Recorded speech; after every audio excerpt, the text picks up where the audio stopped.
नमस्कार, आप देख रहे हैं न्यूज एक्सप्रेस। मेरा नाम है ऋतिक ठाकुर। देश की राजधानी दिल्ली का पारा 40 डिग्री से पार हो ना हो, लेकिन यहां पर राजनीति का पारा हर वक्त चढ़ा होता है। और ऐसे में अरविंद केजरीवाल ने इंटरनेट पर भी जो एक बौखलाहट थी T20 को लेकर के, उसको एक जरिया बनाया। E20 को लेकर के इंटरनेट पर एक मुहिम चलाई और उसके बाद वहां पर जो लोगों की भीड़ देखने को मिली है वो देखते ही बनती है।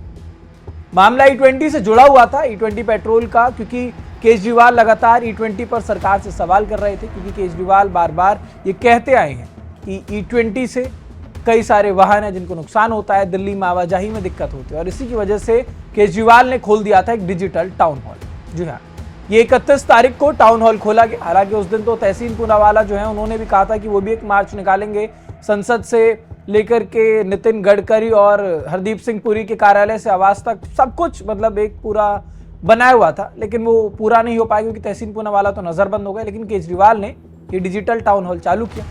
लेकिन इसमें कितने लोग जुड़े, अगर आप आंकड़े सुनेंगे तो आपके कान खड़े हो जाएंगे। दावा है कि 20 लाख से ज्यादा लोगों ने इस टाउन हॉल को लाइव देखा है और सिर्फ स्क्रीन पर। इसमें भाषणबाजी नहीं, केजरीवाल ने सीधे 4 अगस्त को कैलेंडर मार्क करवा दिया। बोल दिया कि 4 अगस्त को दोपहर 12 बजे 2 लाख से ज्यादा जनता के दस्तखत वाली पिटीशन लेकर के सीधे प्रधानमंत्री आवास पहुंचेंगे। पहले वो बयान आप सुन लीजिए।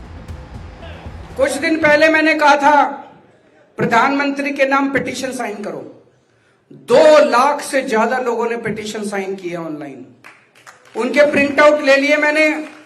मंगलवार को 4 तारीख को सुबह 12 बजे वो सारी पिटीशन लेके मैं प्रधानमंत्री जी को देने के लिए व्यक्तिगत खुद जाऊंगा उनके घर की तरफ। सबको आने की जरूरत नहीं है, अपने साथ 100 ऐसे लोग लेके जाऊंगा जिनको डंडे से डर नहीं लगता। मैं अपने साथ 100 ऐसे लोग लेके जाऊंगा जिनको जेल जाने से डर नहीं लगता। जो जो लोग जाना चाहते हैं मेरे को लिख देना, मेरे को टैग करके मेरे को लिख देना। 100 लोगों को साथ लेके जाएंगे, प्रधानमंत्री जी के घर की तरफ कूच करेंगे और फिर देखते हैं उसके बाद क्या होगा। केजरीवाल ने साफ कहा है कि मुझे बिल्कुल भी भीड़ नहीं चाहिए, बस वो 100 लोग चाहिए जो पुलिस की लाठी और जेल जाने से ना डरते हो। अब आप इसका मतलब समझ रहे हैं। सीजेपी का जब प्रोटेस्ट हुआ था तो यही बात बार बार कही जा रही थी। उस वक्त भी शुरुआत में कहा गया कि यहां पर सिर्फ वही लोग आए जिन्हें जेल जाने से डर ना लगता हो और लाठी खाने से डर ना लगता हो। वही बात एक बार फिर से अब रिपीट की जा रही है E20 को लेकर के। अब E20 क्योंकि देश में बहुत दिनों से बात चल भी रही है, इस पर लोग कह रहे हैं, लेकिन आप भी सोचेंगे भाई E20 पर भी एक नया बवंडर, नया ड्रामा आखिरकार क्यों चला दिया।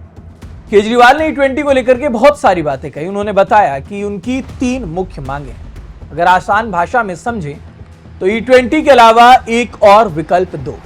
पेट्रोल पंप पर जनता को छूट मिले कि उन्हें प्योर पेट्रोल चाहिए या E20, जबरदस्ती मत थोपो।